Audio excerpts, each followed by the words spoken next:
Aujourd'hui donc, vous avez vu le titre, on va regarder une vidéo sur les méchants de Yu-Gi-Oh! Alors une vidéo de Teromic, alias Tero maintenant je crois. Donc Tero, si vous connaissez pas, c'est un membre de Trash qui a aussi sa chaîne YouTube. Sa chaîne YouTube sur Yu-Gi-Oh! Et sur tout ce qui est en fait jeux et jouets, jeux de cartes, mais jeux et années 2000, ouais, années 2000 on va dire. On va dire année 2000. N'hésitez pas d'ailleurs à aller voir la chaîne de Teromic, franchement c'est super bien. C'est super cool ce qu'il fait. Donc voilà, Yu-Gi-Oh! Les méchants de Yu-Gi-Oh! Donc on va voir ce qu'il en dit. Alors moi personnellement, j'ai pas tout vu. J'ai vu tout Yu-Gi-Oh! Normal, j'ai même lu tout Yu-Gi-Oh! Normal. J'ai vu GX jusqu'à la fin de la 3ème saison. J'ai vu les 2 premières saisons de XD. Et vous voyez le pattern, c'est qu'à chaque fois que dès qu'il n'y a plus en français, j'arrête. Mais le reste, j'ai pas vu. Donc assez curieux de voir ce que ça va donner. Allez, on perd pas plus de temps, c'est parti. Yu-Gi-Oh! Est incontournable, référence, produit dérivé et surtout un jeu qui rassemble des centaines de milliers de gens à travers le monde. Mais à la base de tout, tu as un manga et un animé. D'ailleurs, le manga, je ne démordrai jamais de dire que le manga est meilleur que l'animé. En tout cas pour Yu-Gi-Oh! Après j'ai pas lu Yu-Gi-Oh! GX. Si, j'ai lu le tome 1 et ça avait l'air bien en vrai. Yu-Gi-Oh! R, j'ai lu les 2 premiers tomes, c'était sympa, mais ça faisait un peu trop monter des escaliers. 5D j'ai pas lu, mais en tout cas pour Yu-Gi-Oh! C'est vraiment excellent. C'est fou à quel point en fait Yu-Gi-Oh! A été marketé pour les enfants, alors qu'en vrai c'est pas du tout pour les enfants, que ce soit la complexité du jeu de cartes ou le côté bresson de l'œuvre originale, avec vraiment des trucs genre des tueurs en série, terroristes, des yeux enlevés de leur orbite, des trucs bien dégueulasses et tout, des morts et tout. Et non, c'est vraiment un shonen assez... c'est pas non plus le truc le plus hard du monde, hein, on n'est pas sur SNK. Mais c'est fou à quel point il y a une dissonance entre le marketing et la réalité de Yu-Gi-Oh!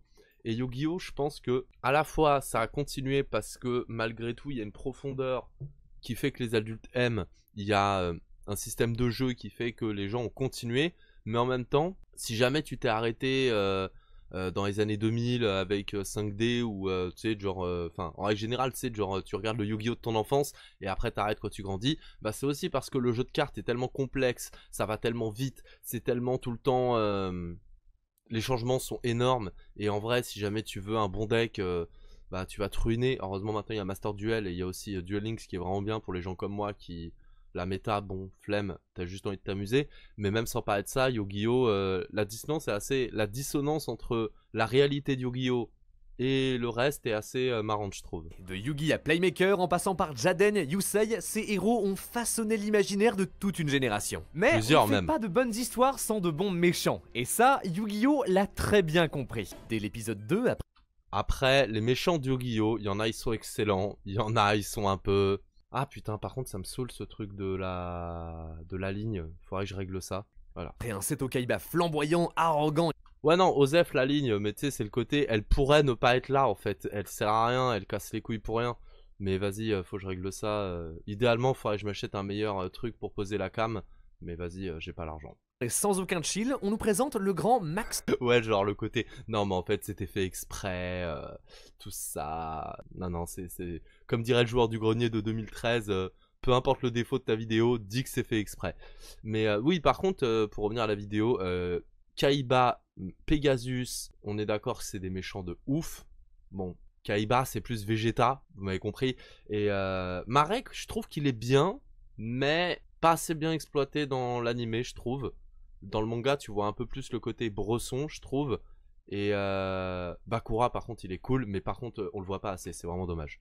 Maximilian Pegasus, créateur des duels de monstres, joueur froid et calculateur capable de voir tout ce que tu caches dans ta main, plus de doute, c'est du sérieux. On n'est pas là pour déchirer les cartes, c'est soit tu fais ce que je te dis, soit je vole l'âme de tous les gens que tu aimes. Et là, vous voyez, c'est typiquement le truc de c'est l'animé, pas le manga. Parce que oui, je suis d'accord, dans l'animé, le premier méchant Kaiba, c'est en mode j'ai déchiré la carte de ton grand-père, qu'est-ce que tu vas faire? Alors que dans le manga, c'est pas ça. Hein. C'est un truc, déjà, la première fois, c'est en mode oui, je fais des trucs de petit con bourgeois qui veut des trucs et s'il l'a pas, il est pas content. Mais la deuxième fois qu'il vient, Kaiba, c'est en mode j'ai fait une expérience tellement. J'ai été tellement traumatisé par Yugi que je vais faire une expérience, la même expérience traumatisante pour niquer le grand-père, qui est entre la vie et la mort à cause de ça, c'est pas à cause de oui j'ai perdu le duel, juste j'ai perdu le duel, hein. Et pour que Yugi arrive au grand-père, il y a 5 épreuves qu'il doit faire, dont une, dont ils sont, et c'est pas la pire des épreuves, ils sont enfermés dans une pièce avec un tueur en série, qui a des armes à disposition, voilà, c'est juste l'une des épreuves, hein. Il y a une autre épreuve, ils sont dans un labyrinthe en train de jouer au laser game contre un commando spécial, sauf que c'est pas des lasers en mode piou, ça fait juste de la lumière, non, tu te prends des 10 000 volts dans la gueule. Donc non, dans le manga, Kaiba, en tant que méchant, c'est un vrai méchant. Mais dans l'animé, effectivement, ça fait un peu plus « Je descends ta carte, je suis un fils de bourge, nanana ». En un épisode, Pegasus transforme la série. On passe du monde d'un groupe d'ados qui jouent dans leur salle de classe à l'un des mecs les plus influents de la Terre avec des pouvoirs mystiques. Mais Pegasus n'est pas qu'un simple méchant. Tout le premier arc de la série sert à explorer ses motivations, comprendre comment il en est arrivé là. Ouais, après, on le voit pas tant que ça, je trouve. Mais surtout, ce qui est bien avec Pegasus, c'est le genre de méchant que moi j'adore. C'est le côté méchant comique. Mais pas comique en mode Joker, tu vois, je suis fou, Baggy le clown. Non, plus dandy. Tu vois, c'est un méchant, mais c'est un connard, mais il a la classe, il machin. J'adore, vraiment j'adore. À peine avions-nous prononcé nos vœux que tu fus frappé par une terrible et ravageuse maladie. D'ailleurs, même background pour Pegasus que pour l'un des potes de Yo dans Shaman King, Faust. L'impression que le ciel s'effondrait sur moi. Si Pegasus nous marque, c'est avant tout parce que c'est un personnage tragique. Il a perdu l'amour de sa vie et a passé des années à tenter de la ramener, quel qu'en soit le prix. Non, si Pegasus nous marque, c'est parce qu'il est super marrant, que le monde des toons, c'est trop bien, qu'il a un swag incroyable, et aussi, effectivement, au-delà de ça, il a le tragique. Mais il nous marque d'abord parce qu'il est drôle. En tentant de faire le bien, il ne fait que sombrer plus profondément dans les ténèbres. Alors oui, ça ne justifie pas d'enfermer des gens dans les cartes, surtout quand tu triches, mais ça montre que les méchants de Yu-Gi-Oh sont plus complexes qu'on ne pourrait le croire. Mais c'est vrai que quand il penche, en vrai, c'est de la triche, hein, ce qu'il fait. Genre, il regarde la main de son adversaire, c'est de la triche. C'est vrai que tu te dis, bon, il peut le faire, mais si c'est le seul à pouvoir le faire, c'est de la triche de ouf. Ah, ni tout noir, ni tout blanc, tous ont des motivations, des problèmes, des regrets qui les rendent très intéressants. Mais le meilleur, c'est lequel? Pour vous, c'est quel le meilleur? Alors, on n'a pas tous vu tout Yu-Gi-Oh, hein, évidemment, donc ça se trouve, vous allez dire des choses différentes, et moi aussi. Moi, mon préféré, ça reste Pegasus. Je sais que c'est pas le meilleur, mais c'est celui qui mon petit cœur à 100% avec lui, quoi. Moi, c'est Théromique, et aujourd'hui, on parle des antagonistes les plus iconiques de Yu-Gi-Oh! Quelles sont leurs histoires, et quel est celui qui surpasse tous les autres? Abonne-toi en visée 200 000. Numéro 5, abonnez-vous, Marek. L'heure de vérité va enfin sonner, sera mienne. Après la fin du royaume des duellistes, les choses s'accélèrent. Un nouveau tournoi se prépare, c'est l'arc de Batailleville. Les plus grands duellistes du monde se rassemblent pour prouver leur valeur, mais quelque chose cloche. Très vite, on comprend qu'en... Oula, ah non, c'est bon. Je crois qu'il va falloir que j'achète un meilleur câble d'alimentation pour la caméra, hein, parce que... Mais Batailleville, c'est vrai qu'il y avait un globe. En vrai, c'est d'autant plus flagrant quand tu lis le manga, parce qu'au début, quand tu lis le manga, c'est plein de jeux différents, dont Duel de monstres, mais Duel de... Putain, mais merde, la caméra, là, ça va me péter les couilles. Et c'est d'autant plus flagrant, parce qu'au début, les premières fois, il y a les duels de monstres. D'accord, tu vois les monstres, mais c'est Yami qui fait le côté, oui... j'utilise le jeu des ombres, donc en fait, la représentation de la carte. Ensuite, c'est Kaiba qui fait des petites box de merde avec l'hologramme. Après, c'est les grands terrains, donc grosse coronesse. Et ensuite, on revient à quelque chose de plus minimaliste avec les dual discs, et on va rester avec les dual discs à un moment jusqu'aux motos. Même si personnellement, moi j'aime bien les motos, hein. Je comprends qu'à l'époque, on était tous, moi le premier, en mode c'est ridicule, mais... C'est dommage que ce soit pas assez bien exploité dans l'animé 5D, parce qu'en vrai les motos ça rajoute, je trouve, quelque chose. C'est juste c'est pas assez bien exploité. En réalité, Kaiba a organisé ce tournoi pour mettre la main sur les 3 dieux égyptiens. Créatures surpuissantes capables de gagner le duel à elles seules. Sauf que, il n'y a pas que lui qui court après. On découvre les Pilleurs de l'Ombre, un groupe mystérieux qui infiltre le tournoi en trichant, harcelant et volant des cartes aux autres joueurs. À leur tête, le terrible Marek, le dégénéré sanguinaire originel. De toutes les âmes qu'il m'ait été donné d'anéantir, sera la plus amusante à écraser. Mais moi, personnellement, je trouve que Marek, il est bien. Le problème, c'est que le schizophrène... schizophrène, on s'est compris, hein, le double personnalité avec une personnalité gentille, douce et une personnalité connard, bah c'est Bakura en fait. On avait déjà Bakura pour ça et du coup je trouve que même dans le design, dans la façon d'être un psychopathe, je trouve que Marek il est un peu trop Bakura core et du coup il n'y a pas cette fraîcheur qu'a Kaiba ou qu'a Pegasus ou même qu'auront d'autres méchants de Yu-Gi-Oh plus tard, tu vois. C'est pour ça que moi Marek j'ai toujours eu un peu du mal. Alors je suis psy, tout ça remonte à son enfance. Sa famille, les Ishtar, a Par été contre, son choisie enfance, elle pour est être folle. les protecteurs du tombeau, un clan avec une seule mission, veiller au retour du pharaon en gardant sa tombe et les objets du millénium. Pour le père, c'est une bénédiction et un devoir sacré, mais pour les enfants, c'est plus compliqué à vivre. Déjà, ce dernier grave de force les secrets du pharaon dans le dos de Marek. Ensuite, il l'enferme en lui interdisant de voir le vrai monde de peur que ça le détourne de sa mission. Un jour, Marek et sa sœur Shizu s'échappent en cachette. On est sur de l'anti-religionisme ou... Leur père l'apprend et, pour les punir, torture leur grand frère sous leurs yeux. Odion doit payer pour sa désobéissance. À moitié grand frère, parce que c'est à moitié leur grand frère, à moitié leur... Enfin, frère adoptif slash serviteur. Quittons pour toujours. Pour Marek, c'en est trop. Toute sa colère et sa douleur se manifestent en... À la base, Yu-Gi-Oh! C'est un manga par, je sais plus comment il s'appelle, mais malheureusement décédé. D'ailleurs décédé comme un king, en sauvant la vie de quelqu'un, d'une noyade je crois. C'est un manga à la base qui raconte pas des jeux de cartes à la base. À la base, c'est en gros, c'est Yugi, c'est un enfant qui est seul, qui a pas d'amis, et en gros, il réussit à rassembler le puzzle du Millennium, et la légende dit que quand tu arrives à compléter le puzzle, tu as un souhait, son souhait c'est d'avoir un ami. Du coup, il rencontre des amis, et en plus, en fait, ça fait apparaître une double personnalité chez lui, qui est Yami Yugi, quoi, en gros. Donc, la version Yugi, mais en mode plus sûr de lui, en mode badass et tout. Et les 7 premiers tomes, en gros, ça va être la plupart du temps des chapitres, enfin des histoires courtes, où en gros, c'est Yugi et ses potes font leur vie, il y a un connard, Yugi ou une connasse, et Yugi se transforme en Yami Yugi, ils font un jeu des ombres, le connard perd et on passe au suivant. Et en vrai c'est sympa. Et les jeux c'est jamais les mêmes. Ça peut être un jeu de cartes, ça peut être du karaoké, ça peut être du pierre-feuille-ciseaux, je te dis une connerie tu vois. Et c'est à partir du tome 2 ou 3 qu'on a la première fois Magic and Wizard, donc le jeu Yu-Gi-Oh! Duel de monstres. Et tome 4 ou 5 je crois, on a de nouveau Magic and Wizard. Et à partir du 8 c'est quasiment que ça, exception faite de...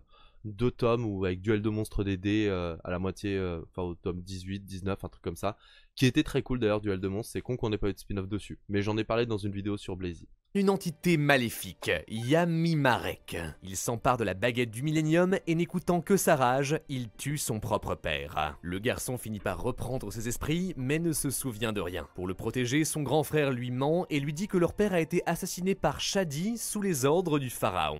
Ah ça je m'en souviens pas, ça c'est sûrement dans le manga et pas dans... C'est sûrement dans l'anime et pas dans le manga parce que j'ai pas le souvenir de ça perso. Après faudrait que je relise Yu-Gi-Oh! Mais là je suis sur Conan, mais c'est long Conan sa mère. Mais oui, sinon vous voyez Yu-Gi-Oh! C'est vraiment pour les enfants. Mais du coup le manga est terminé ou Non, le manga est terminé bien avant que le mec soit dead, hein. On n'est pas sur du Berserk. Non, le manga est terminé depuis longtemps, il y a 38 tomes et c'est vraiment très bien. Franchement c'était l'occasion de les lire en mode bibliothèque ou trucs comme ça. Franchement essaye, ne serait-ce que les premiers pour te dire ah oui d'accord c'est pas que l'animé de notre enfance avec le pouvoir de l'amitié, c'est quand même autre chose. Vraiment essayez les 8 premiers tomes, faites-vous votre idée ou même 2-3 tu vois, c'est vraiment cool.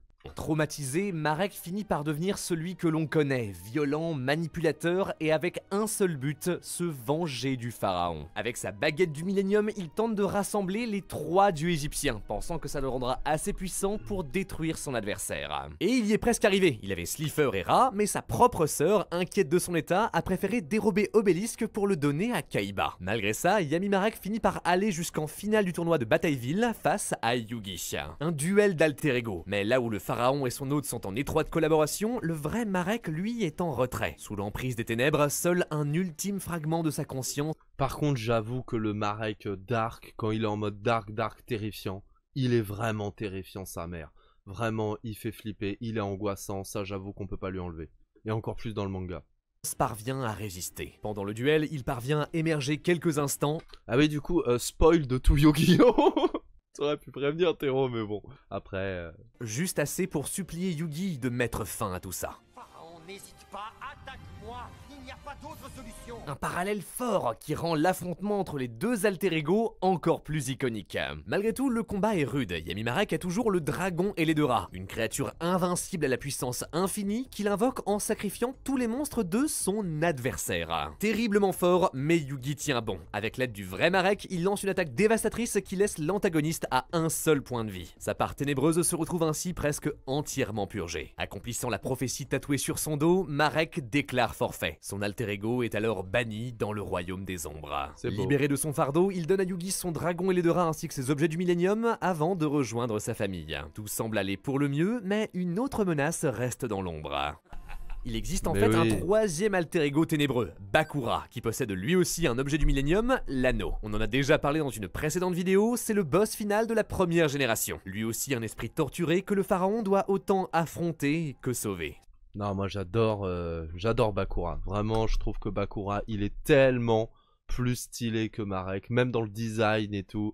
Marek, il est flippant, hein, mais Bakura, il est trop stylé. Si Marek et lui sont si intéressants, c'est parce qu'ils représentent en quelque sorte le miroir de Yami Yugi. C'est l'héritage du pharaon, les erreurs de son passé qu'il doit réparer. Ouais, mais ça, tu le comprends très tard dans le manga, hein, tout ça. Hein. T'as des petites brides un peu partout, et heureusement qu'il y a Shizu d'ailleurs, mais au début, tu te dis juste, oui, c'est un miroir, c'est juste un miroir. Non, ça va plus loin que ça, mais vraiment, c'est cool. Plus que de simples adversaires, c'est littéralement des démons enfouis qui viennent hanter les héros, et ça les rend beaucoup plus pertinents et personnels. Voilà ce qui rend la première génération si marquante. Mais il n'y a pas qu'elle.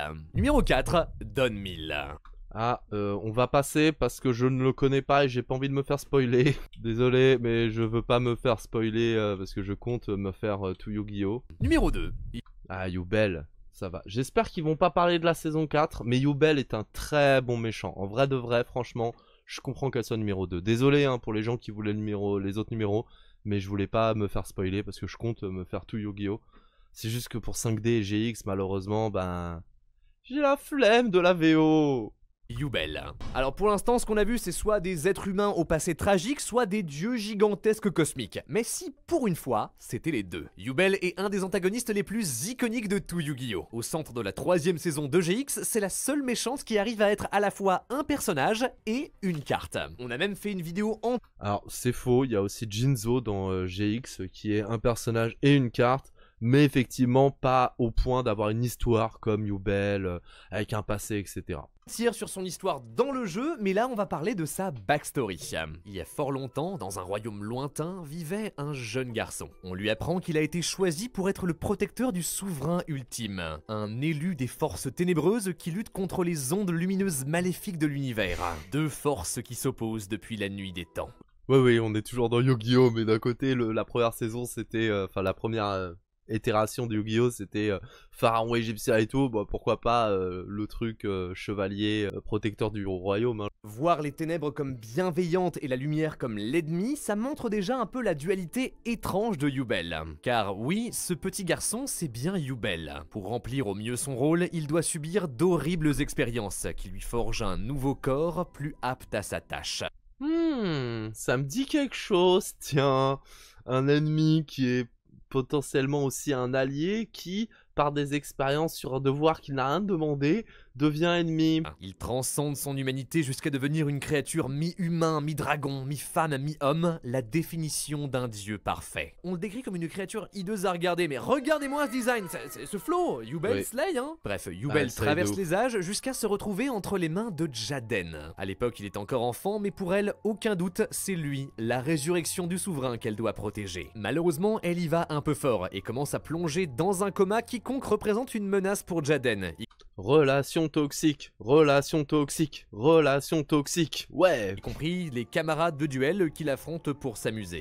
Pour le héros sans les trop, il décide de se débarrasser de sa carte en l'envoyant dans un satellite. Genre allez hop, bisous, amuse-toi bien dans le vide spatial, allez c'est parti. Il y a une logique dans le manga, mais j'avoue que la logique c'est ta gueule, il y a Kaiba quoi. Yubel passe ainsi de nombreuses années seule, abandonnée par celui qu'elle avait pourtant promis d'aimer et de protéger. Continuellement bombardée par les ondes lumineuses, son esprit ne tient pas le coup, et elle sombre dans la folie. Pourquoi Jaden lui a fait subir ça? Mais un jour, tout clique, elle a trouvé la réponse. Il l'a fait par amour. Mais Ouais. oui, tout fait sens. Il a dû me trahir et me faire souffrir car c'est comme ça qu'il exprime son affection. Ainsi, la seule chose logique et sensée, ça serait de lui rendre l'appareil. Je vais torturer Jaden aussi fort que je tiens à lui. Pas du tout toxique la relation, hein. Pas du tout malsaine. Vraiment, on est sur une relation top. Sur le violentomètre, on n'est pas du tout sur le rouge foncé là. Voilà sa motivation, c'est un antagoniste qui agit par amour. Par chance, des années plus tard, le satellite se crache sur Terre. Yubel est libre, mais seul son bras a survécu. Alors pas de problème, elle se fait d'abord ramasser par Cobra, prof à l'académie de Jaden, qui lui promet de l'aider à se régénérer si en échange, elle ressuscite son fils. Pour ça, il se met donc à voler Science l'énergie des élèves jusqu'à les transformer en zombies. Sa puissance se rassemble et enfin, Yubel est de retour. Alors son plan est simple, c'est juste détruire tous ceux qui existent pour juste avoir Jaden et elle, seuls et heureux pour l'éternité. Pas du tout abusé comme plan, meuf. Vraiment pas du tout dans l'excès. Vraiment, t'inquiète, tout va bien. Mais d'ailleurs, la 3ème saison de GX, elle est vraiment bien, mais changement trop radical par rapport aux 2 premières, je trouve. Et surtout, il y a un côté... la mise en place est un peu bizarre. Au début, on commence... Enfin, je sais pas comment expliquer, putain. Torturée et donc lui montrer son amour, elle commence par posséder tous ceux qui sont proches de lui, notamment Jesse Anderson, son meilleur ami, et les force à s'affronter. Pour Jaden, c'en est trop. Sa rage et sa détresse montent jusqu'à exploser. Il réveille le pouvoir du souverain ultime, le vrai duel va pouvoir commencer. Alors déjà, sans pression, juste comme ça, Yubel s'invoque elle-même sur le terrain, au Parce calme. que pourquoi Surtout, à chaque fois que Jaden tente de la détruire, elle revient encore plus forte. D'abord avec sa forme terreur incarnée qui rase le terrain à chaque tour. Avec juste son Rainbow Neos, Jaden a du mal à tenir. Il parvient de justesse à se débarrasser une nouvelle fois de Yubel, mais ce n'est pas fini. Elle se transforme en cauchemar ultime, sa forme parfaite. Elle slay différemment, là. Hein. Ça slay toujours, mais moins. Enfin, différent. La plus torturée et la plus puissante. Elle s'apprête ensuite à activer sa carte maîtresse Super Polymérisation pour fusionner les univers avant de détruire le monde. D'accord, donc les règles on s'en fout, très bien. Heureusement, Jaden la suit dans son délire. Il active une carte piège qui permet de décider ce qui doit être fusionné. Et il choisit Yubel et lui-même. Notre héros a compris ses erreurs. Il n'aurait jamais dû la laisser seule. Pour mettre un terme à cette folie, il sera dorénavant toujours avec elle. Oui. En plus d'être raccord avec le thème central de GX, Alors, c'est d'accord, c'est beau, mais c'est quand même bizarre, tu sais, ce truc de cette personne est extrêmement toxique et est prête à tuer toutes les personnes qui sont autour de toi pour être avec toi. Hein, je vais pas appeler les flics, je vais lui donner ce qu'elle veut. Très bonne idée. c'est une métaphore profonde. Yubel ne veut qu'une seule chose, être aimé. Et Jaden a réussi à comprendre au-delà de ses actes, ses véritables intentions pour lui ouvrir son cœur. D'ennemi. Non, c'est beau, mais la manière de faire... L'idée est bonne, mais je trouve que la manière d'y aller...